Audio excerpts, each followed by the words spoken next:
In the rich tapestry of 19th century English art, few figures loom as large as Frederic Lord Leighton.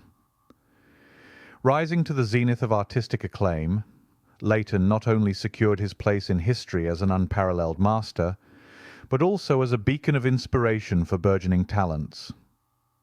His elevation to Lord Frederic Leighton was a crowning achievement that reflected both his artistic prowess and his profound influence on the art world.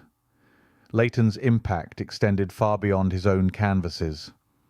He was a pivotal mentor to aspiring artists, most notably the young John Singer Sargent. Recognizing Sargent's raw talent in his early drawings, Leighton encouraged him to refine his skills under the tutelage of the renowned Carolus Duran, thereby shaping the future of one of the greatest painters of the age.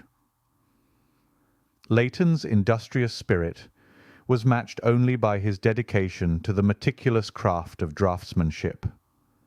His creative process was nothing short of exhaustive, involving intricate sketches and studies of heads, drapery, architectural forms, and natural scenes.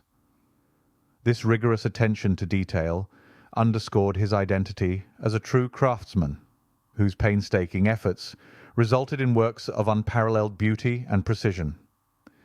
His legacy endures, not only in his own masterpieces, but also in the many artists he inspired and guided along the way. Frederic Leighton was born to Dr. Frederic Septimus and Augusta Susan Leighton on the 3rd of December 1830, in the British seaside town of Scarborough. His family was cultured and well-connected.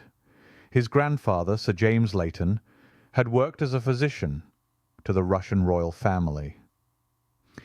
Frederick moved to London with his parents and his two sisters, Alexandra and Augusta, and enrolled as a pupil at University College School in North London. However, the family travelled frequently and, in turn, lived in Paris, Rome, Germany, Switzerland, Florence, Berlin, Munich, and Frankfurt, before ultimately returning to Florence. It was during his first visits to Italy that Frederick was introduced to drawing, and by the end of his youthful travels he had enrolled in the academies of art in Berlin, Munich, and Florence. His wandering childhood fueled his artistic imagination, and he picked up French, German, and Italian languages with ease.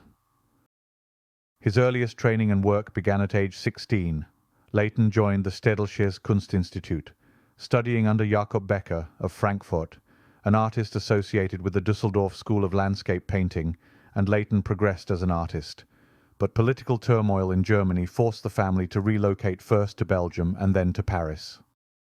In Leighton's own words concerning his early experiences, he recounts, "My desire to be an artist dates as far back as my memory, and was wholly spontaneous, or rather unprompted. My parents surrounded me with every facility to learn drawing, but, as I have told you, strongly discountenanced the idea of my being an artist, unless I could be eminent in art." And speaking again in the same letter of his art training, "Technically, I learned later much from Robert Fleury in Paris, but being very receptive and prone to admire, I have learnt, and still do, from innumerable artists, big and small. The thoroughness of all the great old masters is so pervading a quality that I look upon them all as forming an aristocracy." Over the next couple of years, Leighton executed his first major work. The wildly popular Cimabue's celebrated Madonna is carried in procession through the streets of Florence, begun at 23 years old, displayed at the Royal Academy in London in 1855 at 25. It was bought on the first day of the exhibition by Queen Victoria, who wrote in her diary, "There was a very big picture by a man called Leighton. It is a beautiful painting, quite reminding one of a Paul Veronese, so bright and full of light. Albert was enchanted with it, so much so that he made me buy it." When it was finally exhibited at the Royal Academy in the spring of 1855, it called forth much favourable criticism from the public, the press, and art critic Ruskin. It was bought by the Queen for £800, much to his father's satisfaction. The young artist's fame was thus established. It is characteristic of his generous nature and his desire throughout life to help young artists, that with this first money earned he bought pictures of three then little-known painters, one of whom was George Mason, seen here, of later renown in England. Leighton's father now insisted on his return to England, and during the next 5 years he had a studio for a time in London, then for a time in Paris, making frequent visits to Italy. But it was not until 1860, when the artist was 30 years of age, that he definitely settled in London, taking a studio at 2 Orme Square, Bayswater. As we have noted, Leighton's entire education was acquired on the Continent, and he remained a great traveller, having both the means and the inclination to be one. He made almost yearly visits in the autumn to Italy, which he called his second home. In 1857 he visited Algiers, then Spain, and the following year Austria, Constantinople, and Athens. All his landscapes were of widely different character that appealed to him. In his later years he was accustomed to spending August and September either in the rugged mountains of Scotland or on the coast of Ireland. In the early years he was inclined to choose Italian subjects, as witnessed in his Cimabue's Procession. However, after he visited Greece, he chose subjects for the most part from Grecian mythology or literature, in which many new discoveries were being unearthed of their histories. Leighton was a constant exhibitor at the Royal Academy. Each year he sent one or more canvases. In 1860, at age 30, he painted in fresco the Wise and Foolish Virgins for the village church at Lyndhurst, and later received a commission for 2 lunettes for the Victoria and Albert Museum at South Kensington, as well as for some figures for a frieze. The first lunette, The Arts of War, was begun in 1870 at 40 and finished 10 years later. The second, The Arts of Peace, begun in 1881, at 51 was completed in 6 years' time. In the first he drew his inspiration from the Middle Ages, the age of chivalry. In the latter, from the classic life of Greece.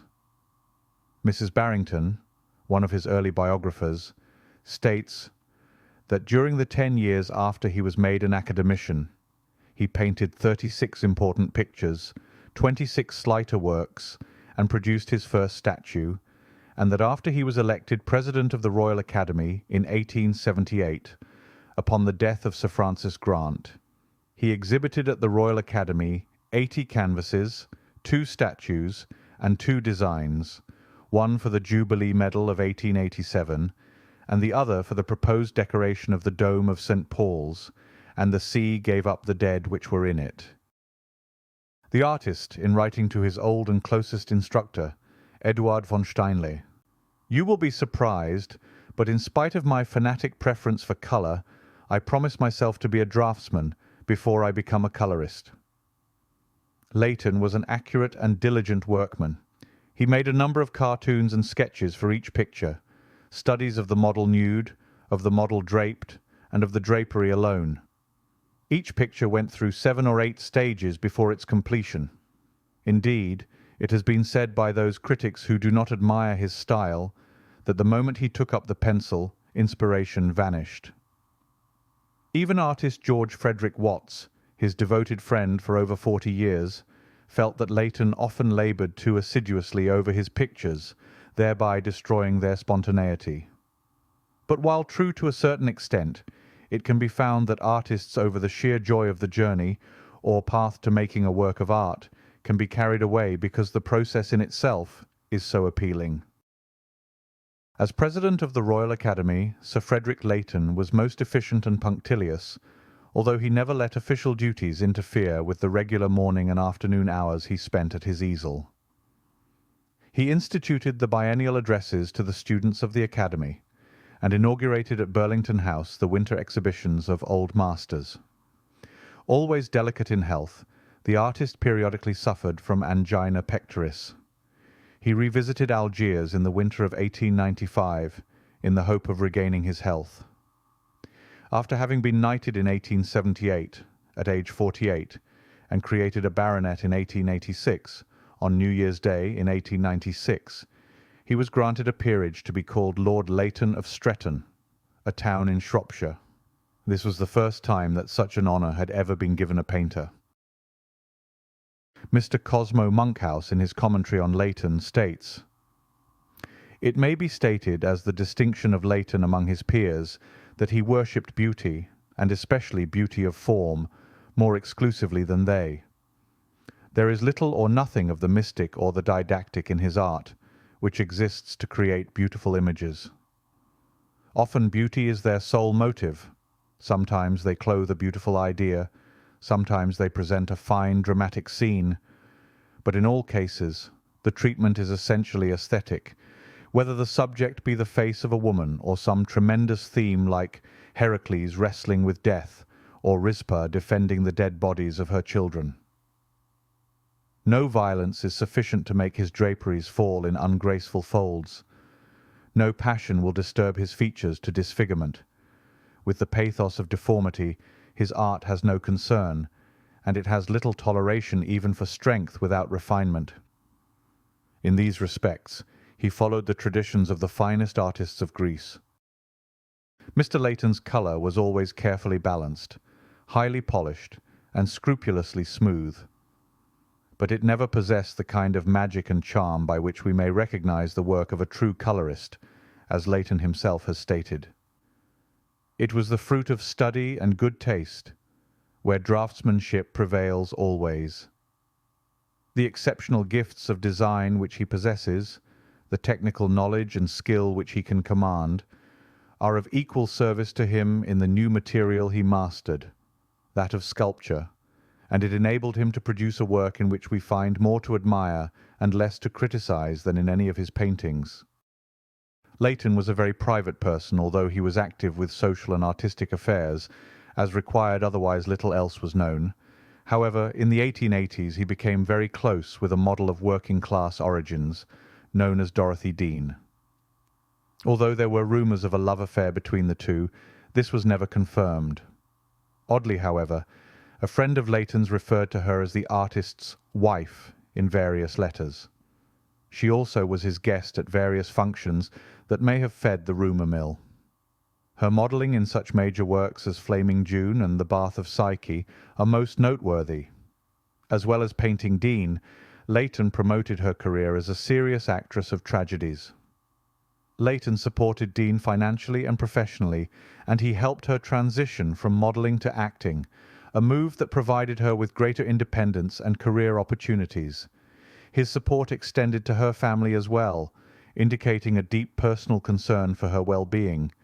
It has been speculated that they inspired George Bernard Shaw's play Pygmalion of 1913, in which a professor attempts to teach a working-class woman to blend in with high society. Leighton as a sculptor certainly chimes with the classical myth of Pygmalion, in which an artist falls in love with one of his sculptures, which becomes alive as in a dream.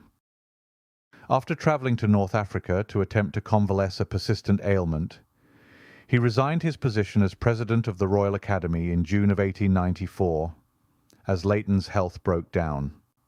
Having been made a baronet 8 years after his knighthood, he was elevated again in 1896, at 66, thus becoming Baron Leighton, the first painter ever to receive that honour.